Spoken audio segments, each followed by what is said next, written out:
আমরা সবাই দুটো নামের সাথে ভীষণভাবে পরিচিত, মমতা ব্যানার্জি এবং মমতা শঙ্কর। মমতা শঙ্কর একজন 69 বছর বয়সী একজন দক্ষ অভিনেত্রী, একজন বিখ্যাত নৃত্যশিল্পী, যিনি সত্যজিৎ রায়, মৃণাল সেন এবং ঋতুপর্ণ ঘোষের মতো বিখ্যাত দাপুটে পরিচালকদের সিনেমায় দক্ষতার সাথে অভিনয় করেছেন। কিছুদিন আগে আনন্দবাজার পত্রিকার অনলাইন ইউটিউব চ্যানেল থেকে এই মমতা শঙ্করকে প্রশ্ন করা হয় যে তিনি নতুন প্রজন্মের সাজ পোশাক নিয়ে কি ভাবেন। তার উত্তরে মমতা শঙ্কর জানান, আমি জানি না এখানে বলাটা ঠিক হবে কিনা, যে আজকাল যেরকম হয়েছে যে শাড়ি পরবো কিন্তু আমার আঁচলটা প্রপারলি থাকবে না, আমার আঁচলটা এইখান থেকে যাবে। এটা না আমি না বুঝতে পারি না। আগে আমরা রাস্তার যাদেরকে আমরা ওই রকম মানে ক্ষমা করবেন এটা বলছি বলে, যে রাস্তার মেয়ে বলতাম, যারা ল্যাম্পপোস্টের তলায় দাঁড়িয়ে থাকে এরকম মেয়ে বলতাম, তারা ওই রকম ভাবে দাঁড়াতো। সেটা কোনো দোষের ছিল না, এবং এরা মানুষকে অ্যাট্রাক্ট করার জন্য ওরকম ভাবে দাঁড়িয়ে থাকে। তাদেরও আমি শ্রদ্ধা করছি যে তারা তাদের প্রফেশনের জন্য এটা করছে।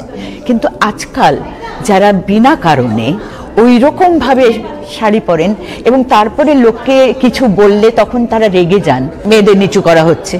অভিনেত্রী মমতা শঙ্করের বক্তব্য খেয়াল করলে আপনি দেখবেন তিনি দুটো বিষয়ের কথা বলছেন।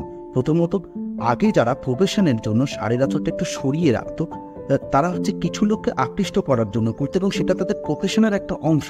দ্বিতীয়ত, তিনি বলছেন আজকালকার দিনে যারা বিনা কারণে শাড়ির আঁচলটা একটু সরিয়ে পড়ছে, অথচ তাদেরকে কিছু বলা হলে তারা রেগে যাচ্ছে এবং বলছেন যে মেয়েদেরকে অসম্মান করা হচ্ছে, মেয়েদের সম্মান করা হচ্ছে না, মেয়েদের হেয় করা হচ্ছে।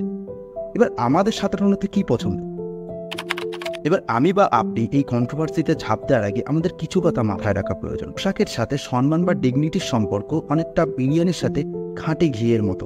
ডালডা মেশানো, ভেজাল ঘি মেশানো চলে, তবে খাঁটি ঘি বিরিয়ানির স্বাদকে আরো এনহ্যান্স করে।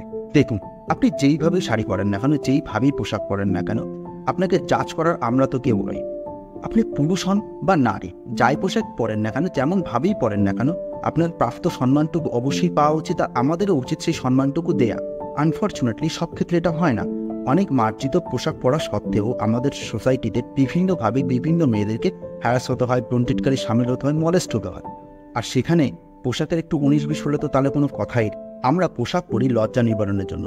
সময় যত বয়ে চলেছে, লজ্জা নিবারণের বস্ত্র আরও হয়ে উঠেছে উৎকৃষ্ট, সুন্দর এবং আধুনিক। তবে সমাজে আধুনিকতার পাশাপাশি আরও একটা শব্দ এক্সিস্ট করে, স্বাধীনতা।